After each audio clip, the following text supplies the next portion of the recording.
Moi, je m'appelle Hortensia Kaboué.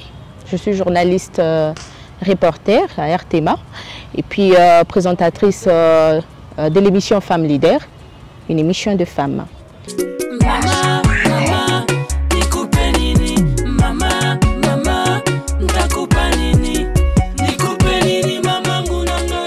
C'est un métier qu'on a choisi pour moi. Les gens qui étaient avec moi ont compris, ils ont vu quelque chose là que moi je ne voyais pas. Ils m'ont dit avec ta personnalité, il serait mieux que tu fasses d'abord des études de journalisme parce que libre d'esprit, ce serait mieux que tu fasses ces métiers. Après, quand je fais des études, j'ai trouvé que ça m'allait avec ma personnalité d'abord et l'effet d'être social, de vouloir être entourée, d'aider le monde, la société. Ben, je me dis, pourquoi ne pas les faire puisque ça me va avec ma personnalité. Et c'est après que je commençais à apprécier. Ben, c'était pas vraiment du tic au tac comme de la magie, non. C'est après quand je commençais à appliquer ces métiers, j'ai vu l'importance qu'avait le journalisme par rapport à tout ce qui se passe dans le monde.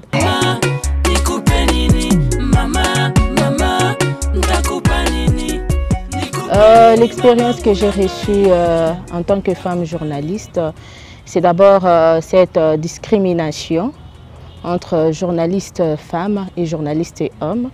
On a tendance à faire cette discrimination par rapport au sexe.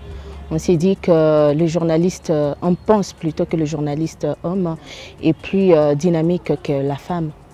Et ce qui n'est pas du tout vrai.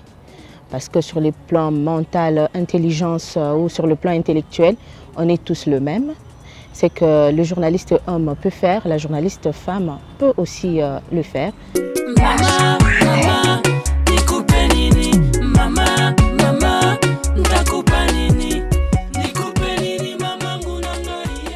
Ben, s'il faut comprendre les thèmes, ça va tout de même. Toutes ces années, je pense que c'est la même chose que la femme est en train de rechercher.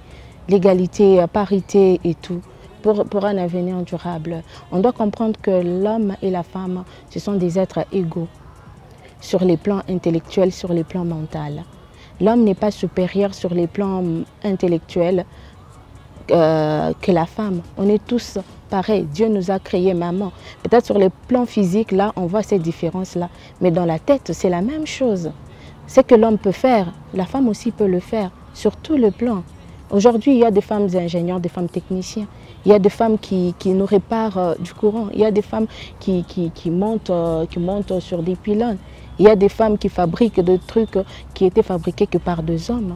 Si vous allez du côté Mariapolis, il y a un robot roulage que vous pouvez constater. C'est une femme qui l'a fabriqué. Donc, quand on parle de l'égalité pour le développement, je pense que quand les hommes vont comprendre qu'on est des êtres égaux sur le plan intellectuel,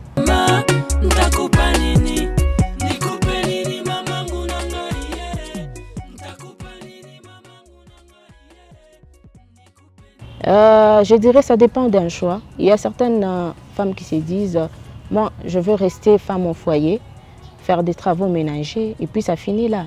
Il y a celles aussi qui sont fortes, qui se disent bah, malgré que je serai femme au foyer, faire la vaisselle et tout ça, mais je dois quand même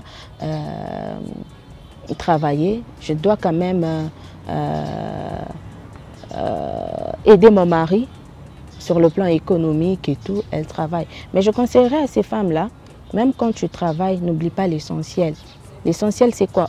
Toute femme est appelée à être une mère au foyer. Toute femme est appelée à avoir des enfants. Alors, quand tu travailles comme ça, n'oublie pas qu'il y a l'essentiel. L'essentiel, c'est la maison, c'est les ménages. Il faut faire la part de choses.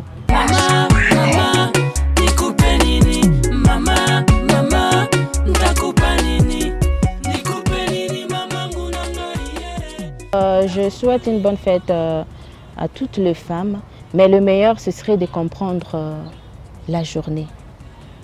La meilleure façon serait de comprendre la journée. Cette journée ne doit pas être une journée pour festoyer, mais ça doit être une journée de méditation. Que chaque femme reste chez soi.